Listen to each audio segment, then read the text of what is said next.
오늘 할 일을 내일로 미루지 말라. 어렸을 때부터 귀에 못이 박히도록 들어온 말인데도 불구하고 이 미루지 않는다는 게 생각보다 쉽지가 않죠.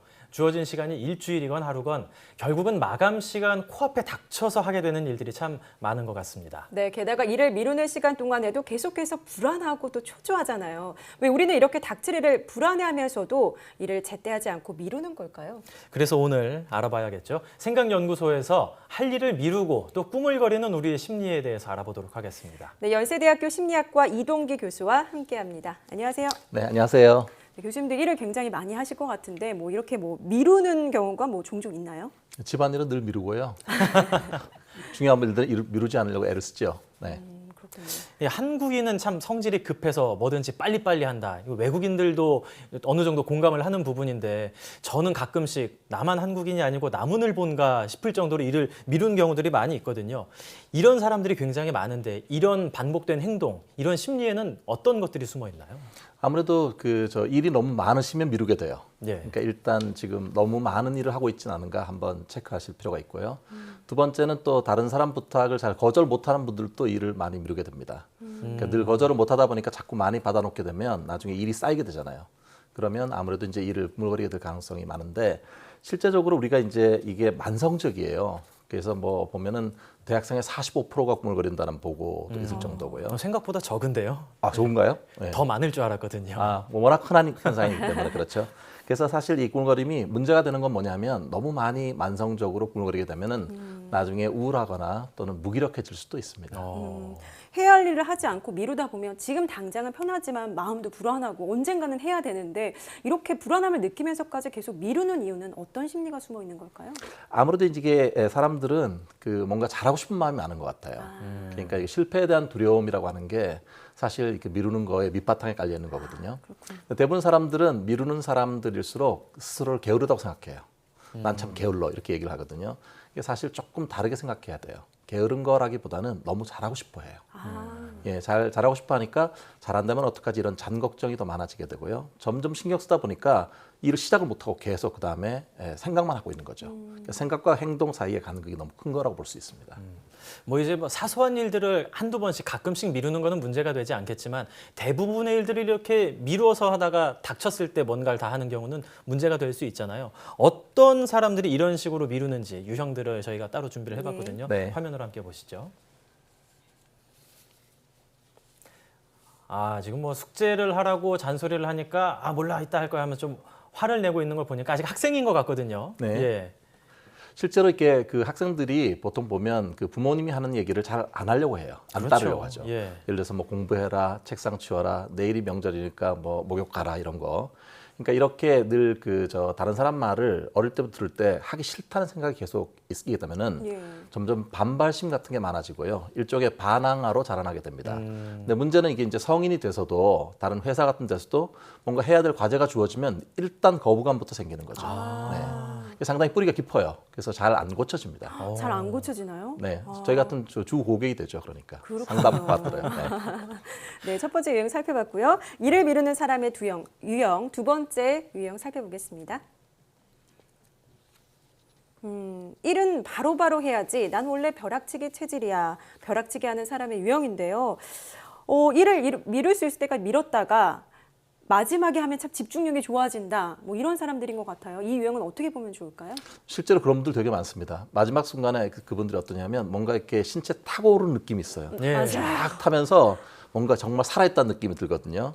마지막까지 미루게 되는데 사실은 그 마음속에는 이런 것도 있어요. 남들은 시간이 많이 걸리지만 나는 집중해서 정말 해야지. 딱 그러면 해낼 수 있다는 일종의 약간 자만심 같은 것도 이게 자리에 있거든요. 그렇군요. 네, 근데 문제는 뭐냐면 이게 감각 추구형이기 때문에 생각보다 이게 나중에 만약에 실패하게 되면은 불안이 훨씬 더 배가 되는 거예요. 그러니까 심혈관계 같은 데 영향을 많이 주게 되고요.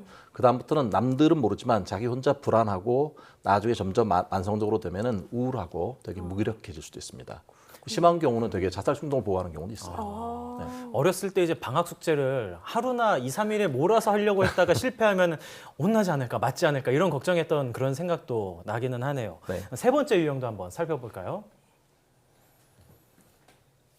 장난감을 들고 있는 것 같은데 지금 뭐 완벽할 때까지란 완벽주의자들을 좀 이야기를 하는 것 같거든요. 네.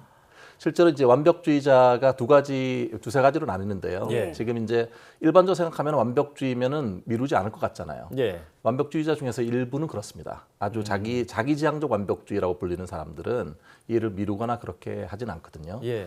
그런데 이제 저희가 이제 심리학에서 말하는 사회 부가 완벽주의라는 게 있어요. 사회 부가 완벽주의요. 네, 이건 뭐냐면 사회가 그렇게 완벽하도록 자꾸 압력을 넣어갖고 어릴 때부터 부모나 또는 학교 선생님이나 사회가 완벽주의자로 자라게 한 거죠. 본인의 의사와 상관없이.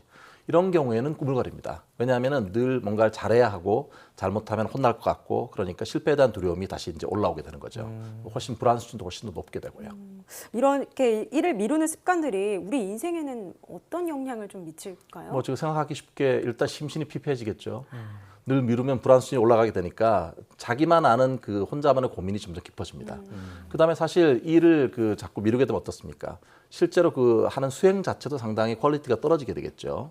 그리고 특히 대인 관계를 생각해 보시면 많이 늘 꾸물거리고 약속 시간을 못 맞추고 이런 사람하고 같이 일하면 어떨 것 같아요? 짜증이 나죠. 같이 계속 좀 반복. 불안하죠. 네, 일종의 민폐가 될 수 있고요.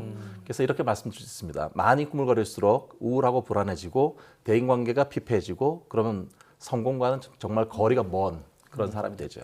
개인적으로는 스트레스 관리에도 안 좋고 넓게 보자면 사회적으로도 인간관계가 점점 안 좋아질 수 있는 그런 영향이 있겠군요. 네, 상당히 힘듭니다. 네. 우리가 이제 이렇게 되지 않기 위해서 좀 스스로 경계를 해야 되지 않습니까? 그렇다면은 어떤 태도, 어떤 습관을 기르는 게 좋을까요? 실제로 이게 상당히 습관이잖아요. 이게 예. 잘 안 바뀝니다. 예. 물론 아주 완성적인 경우에는 전문가의 도움이 필요한데요. 예.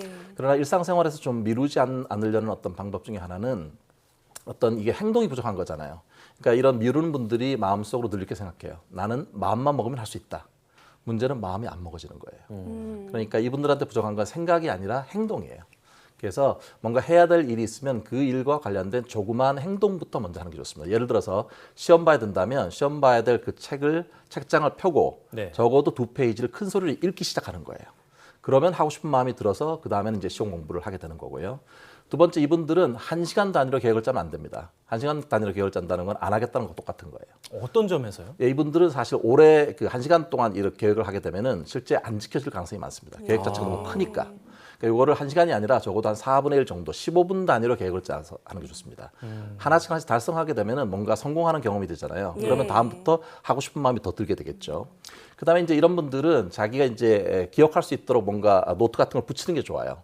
보통 많은 분들이 하시거든요. 냉장고 같은 데 붙이죠. 뭐 보고서 준비는 됐는가. 그런데 이렇게 하나만 붙이는 건 의미가 없어요. 이분들이 만약에 한다면 냉장고 문에도 붙이고 냉장고 문을 딱 연 다음에 물 마시잖아요. 네네. 물병 붙어 있어요. 보고서는 되었는가. 그다음 김치통 뚜껑에도 붙어 있죠. 보고서는 정말 되었는가. 오히려 더 압박감일까요? 압박감이 하지만 예. 생각을 자꾸 할수록 미루지 않게 되니까요. 그다음 마지막으로는 같이 살아가는 사람들이 중요합니다. 이 사람들이 너 지금 또 현재 미루고 있다. 이렇게 중간중간마다 이렇게 지적을 해줘야 돼요. 물론 너무많이 지적하면 사이가 안 좋아지겠죠. 그렇죠. 예, 부드러운 얼굴로 하면 좋겠습니다. 네. 지금 이렇게 말씀을 들어보니까 이제 취업 시즌이 되면 많은 분들이 자기소개서, 이력서 이런 거 쓰면서 좀 압박을 많이 받을 텐데 이런 습관들을 거쳐서 자기소개서 미리미리 준비해두면 좋지 않을까 이런 생각이 듭니다. 지금까지 생각연구소 연세대학교 심리학과 이동기 교수와 함께 이야기 나눴습니다. 오늘 말씀 감사합니다. 감사합니다. 감사합니다.